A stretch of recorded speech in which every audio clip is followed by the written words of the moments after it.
Quiero agradecer a la Junta Directiva del Colegio de Abogados permitirme esta oportunidad de conversar con ustedes sobre temas que atañen a todos los abogados, a todos los profesionales. Esta es una ocasión importante para ustedes pasar este tramo en donde ya adquieren ustedes efectivamente la posibilidad de ejercer la profesión para la que dedicaron muchos años, mucho esfuerzo, muchos recursos. La habilitación que logran hoy mediante la incorporación al Colegio de Abogados los faculta a ustedes para ejercer, para practicar la profesión de la abogacía en beneficio de sus clientes, de las personas que van a solicitarles a ustedes la colaboración, la dirección jurídica en esos avatares que nos llevan a nosotros a dar este servicio en beneficio de las personas.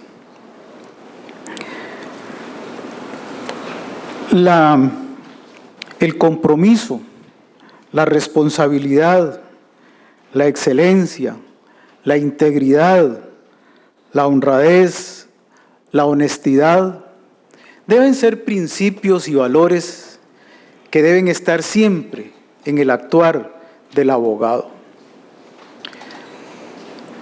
Todos los abogados sufrimos constantemente ahora lo que se llaman los memes, pero antes eran los chistes y las bromas respecto a la conducta nuestra. Siempre son negativos, siempre nos comparan con algunas situaciones que cuestionan nuestra conducta. Como nosotros tenemos que lidiar con los bienes de las personas, en algunas oportunidades incurrimos en algunas conductas indebidas que hay que hacer un esfuerzo porque eso se revierta y efectivamente actuemos en ese ejercicio de acuerdo con la moral, de acuerdo con la ética. El Colegio de Abogados hace un esfuerzo enorme de capacitación, de educación, las universidades también con nuestros profesores, los poderes judiciales. Tenemos esa preocupación porque dentro del Poder Judicial y dentro de los colegios de abogados, en las fiscalías y en el ejercicio de la decisión de los problemas que conocemos en las diferentes salas de la Corte Suprema de Justicia y en las diferentes materias, nos corresponde en muchas oportunidades ver asuntos en contra de abogados, ver asuntos en contra de notarios, reclamos por su mal actuar, reclamos por su mal forma de ejercer la abogacía y el notariado. Por eso es bueno reflexionar en estos momentos en que nos vamos a enfrentar a la posibilidad de ayudar, de servir, de hacerlo bien, de acuerdo con la moral, de acuerdo con la ética, pensar que lo que vamos a asumir es un compromiso con las personas que habitamos este país. Es un esfuerzo que nosotros hacemos para lograr restablecer los derechos de las personas que nos solicitan esa colaboración. La licencia que nosotros tenemos es para ayudar. La licencia que nosotros tenemos es para colaborar. La licencia que nosotros tenemos es para servir, es para aconsejar, es para restablecer aquel derecho que le fue burlado a alguna de las personas que nos solicita ese servicio. Pero hagamos un repaso breve de toda esta situación. El derecho. ¿Por qué es necesario el derecho dentro de la sociedad? ¿Por qué es necesario las normas dentro de la sociedad? Porque el comportamiento humano a veces se desborda e invade los derechos de las demás, del otro, y entonces se requiere que tengamos normas de conducta, de comportamiento que nos indiquen cómo debe ser ese comportamiento respecto al otro. Dentro de la relación del uno con el otro, eventualmente hay algo dentro del comportamiento humano, dentro de la forma de ser del ser humano, que invade los derechos de los otros. Algunos indican que son instintos de supervivencia que nos lleva a competir con el otro por los bienes escasos, de todos los tipos. Y entonces, en ese competir por los bienes escasos, llegamos nosotros a burlar los derechos de los demás. Y entonces necesitamos una norma, una regla que nos indique cómo conducirnos. No deberíamos, pero el ser humano es así, es débil, tiene carencias, no tiene todas las posibilidades de frenar su comportamiento, su voluntad, e invadimos al otro. Nos pasamos ese borde y entonces necesitamos normas. Es clarísimo esta situación en la forma en que los costarricenses conducimos nuestros vehículos. Tenemos reglas para conducir, tenemos formas que nos indican que nos corresponde dejar el paso al otro, que el otro tiene derecho de pasar. Y sin embargo, tenemos una conducta que todos ustedes que andan en nuestras calles lo pueden percibir, lo pueden sufrir, y entonces ese es el mejor ejemplo para establecer que necesitamos normas, necesitamos reglas, necesitamos que nos digan externamente cómo conducirnos. Y en ese sentido entonces tenemos códigos que establecen las formas en que debemos de cumplir con nuestras obligaciones, la forma en que debemos realizar nuestros contratos y todas nuestras relaciones con los demás. Necesitamos normas, necesitamos que nos digan cómo conducirnos. Y de ahí entonces que sea necesario el derecho. Pero también tenemos necesidad de que ante esa burla de ese derecho exista una forma de cómo aplicar ese derecho, de cómo poner y restablecer el derecho violado y darle a aquel que lo perdió la razón. Y entonces tenemos procesos, y tenemos procedimientos, y tenemos trámites. Y esos son los códigos procesales, y esos son los procedimientos administrativos que nos indican cómo actuar ante ese tercero imparcial que tiene la potestad del Estado de resolver el conflicto. Y esos procesos establecen fases y etapas y posibilidades de apelación y de recurso, y tenemos entonces ahí una situación que se nos presenta porque esta desconfianza, esta forma de corregir el eventual error de quien está capacitado o quien tiene la potestad de resolver el conflicto necesita ser revisado. Seres humanos al fin, que podemos cometer errores, y entonces necesitamos todas estas fases y todas estas posibilidades de revisión. Pero eso enlentece el proceso. Eso hace que el camino entre la demanda, el requerimiento y la sentencia se convierta en lenta, se convierta en la posibilidad de que esa decisión dure más allá de lo razonable. Y entonces en este momento necesitamos tratar de establecer la forma en que ese procedimiento sea más ágil, en que ese proceso a nivel jurisdiccional y dentro de la administración pública, ante un requerimiento de la persona que vio violado su derecho, sea más ágil, sea más rápido y se cumpla efectivamente la Constitución política. Tenemos procesos que son antiguos, que fueron hechos para otras épocas, y tenemos formas de cómo incorporar nuevos instrumentos para hacer más rápida esa decisión.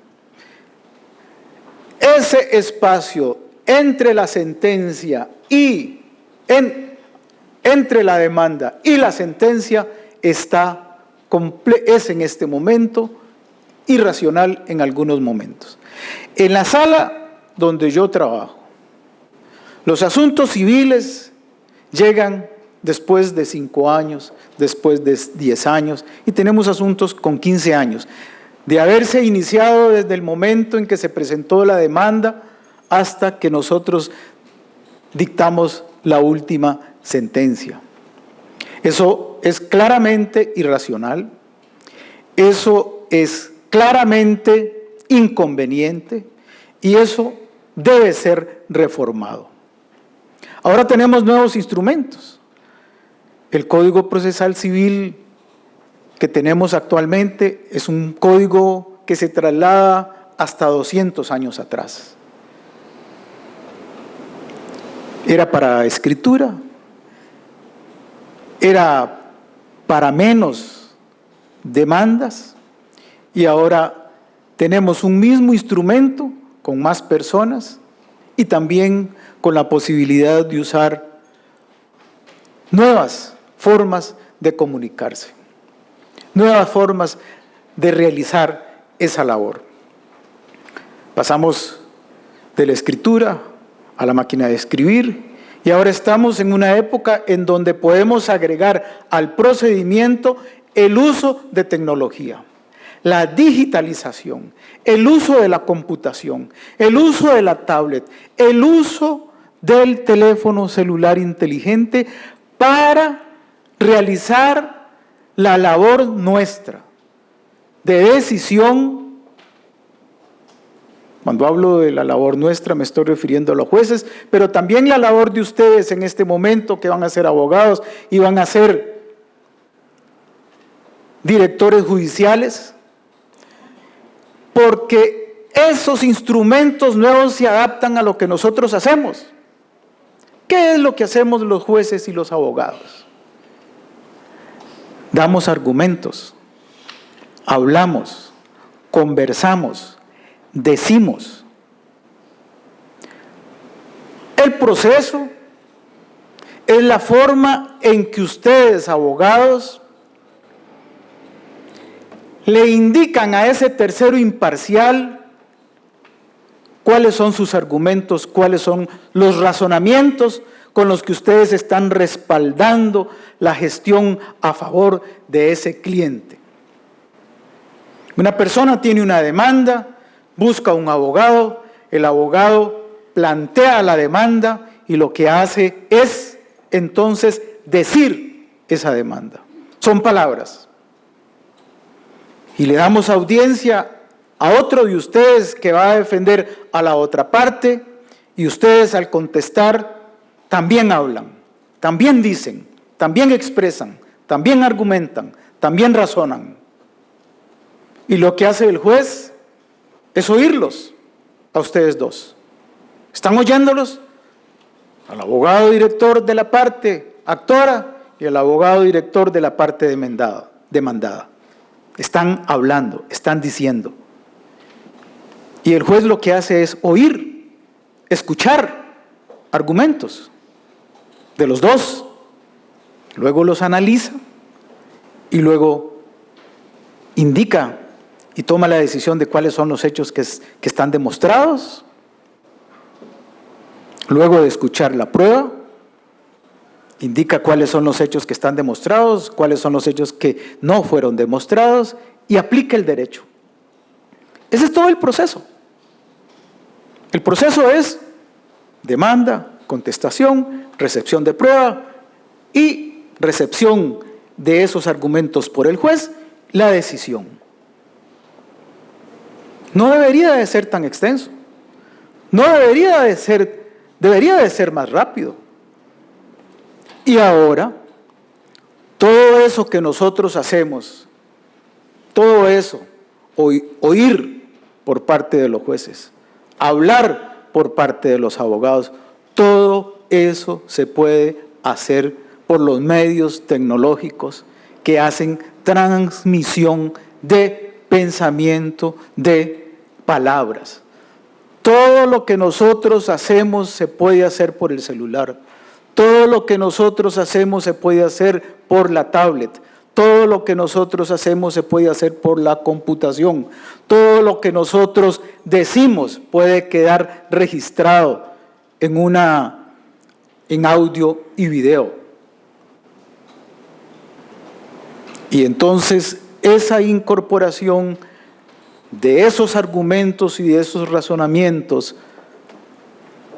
ya en algunas materias, ya en otros países, ya aquí mismo donde nosotros se hace de esa manera. Todos los proyectos de ley para modificar los diferentes procedimientos que hay incorporan el uso de las tecnologías. Ustedes están saliendo en este momento a enfrentarse con diferentes procedimientos, desde la escritura hasta materias en donde toda la tramitación se realiza electrónicamente.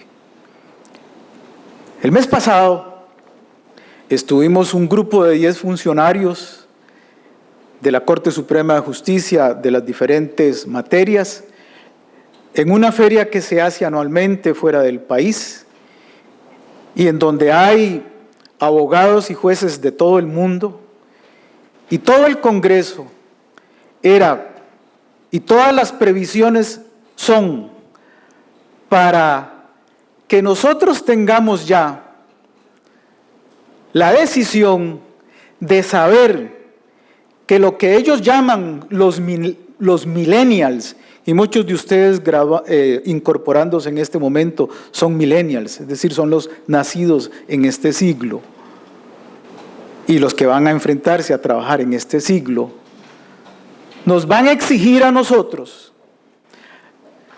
que las gestiones de ellos sean recibidas en la tablet y en el celular, porque una de las situaciones que nos indicaban esos conocedores es que ya estos grupos ni siquiera están comprando computadoras, ya no compran computadoras, lo que compran son tablets y lo que compran son celulares, los teléfonos inteligentes.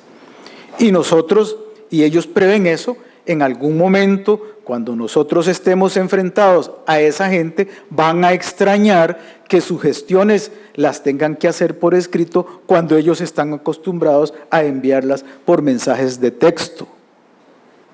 Y los poderes judiciales y quienes intervenimos dentro de esa ecuación, vamos a tener que acostumbrarnos a recibir y a enviar y a decidir por medio de estas tecnologías. En ese sentido, entonces, me parece que es oportuno, ahora que ustedes se van a incorporar al mundo del trabajo, del ejercicio de la profesión, que también tengamos y vayamos incorporando a nuestro quehacer ese uso de esas tecnologías, porque si no lo hacemos, eventualmente vamos a tener dificultades para poder interactuar con los otros abogados, con los clientes, con los tribunales.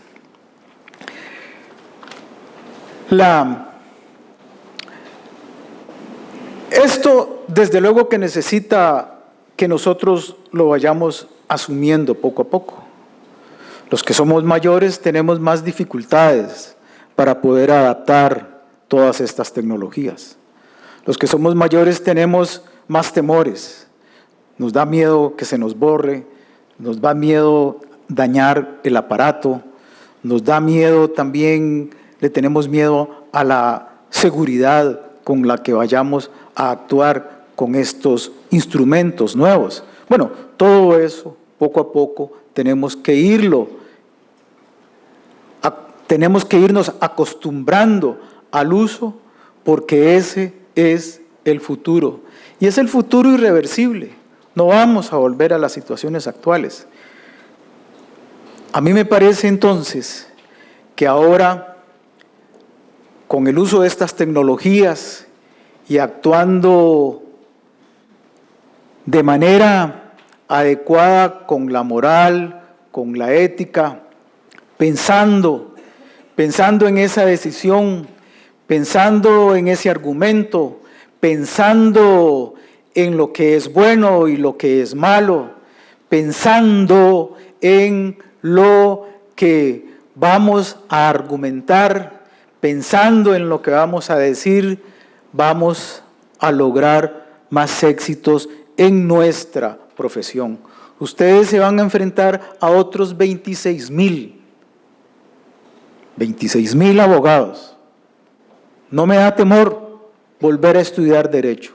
No les debe dar temor enfrentarse a otros 26,000 que están en la misma situación, que se van a incorporar al Poder Judicial, que se van a incorporar a la administración pública, que se van a incorporar a los bufetes, que van a hacer labor directamente de abogacía.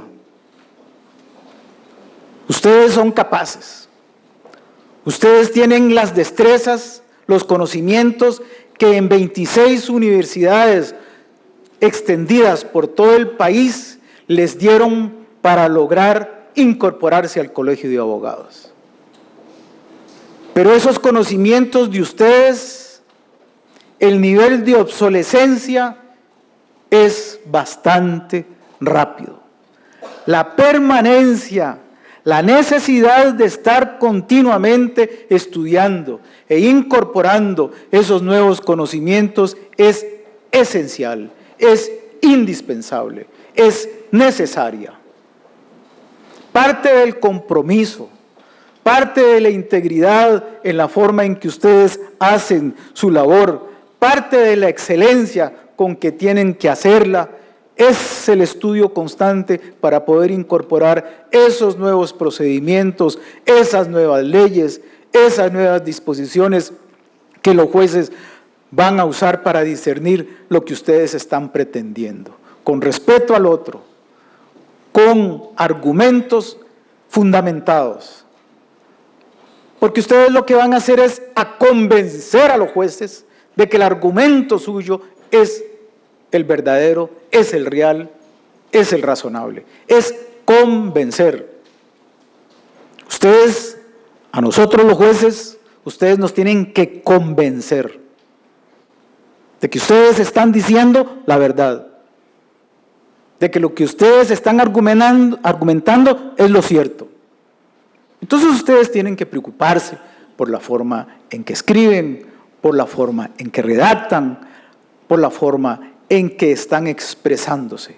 Tienen que hacerlo con claridad, tienen que hacerlo con detalle, tienen que hacerlo con sencillez, porque ustedes nos tienen que convencer de que los argumentos de ustedes son los válidos. En ese quehacer de judicial nuestro, nosotros tenemos requisitos para poder conocer algunos recursos. La mitad de los recursos que llegan son rechazados. La mitad. Porque los argumentos no son planteados de acuerdo en lo que exige la ley. Y basta ir y tener cerca el código procesal que indica cuáles son esos requisitos. Y basta ir y ver algunas de las resoluciones anteriores de la sala para poder satisfacer esas necesidades que exige la ley para poder acceder.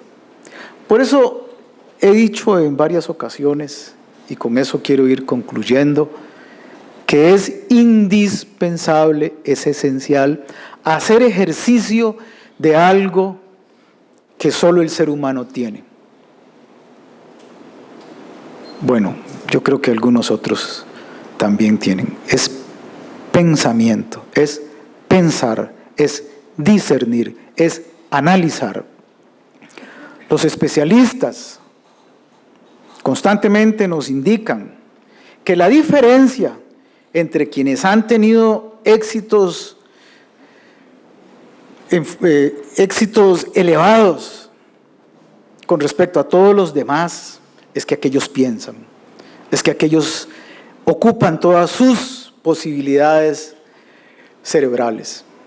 Hagámoslo, es clarísimo que muchas de las resoluciones que nosotros vemos o las gestiones que vemos, muchas de las gestiones que nosotros vemos son impensadas, son ligeras, son negligentes, son descuidadas.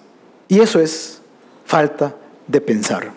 Pensemos, abogados, hagamos ese servicio como debe ser, de acuerdo con la ley, de acuerdo con la moral, de acuerdo con la ética. Felicitaciones y muchos éxitos.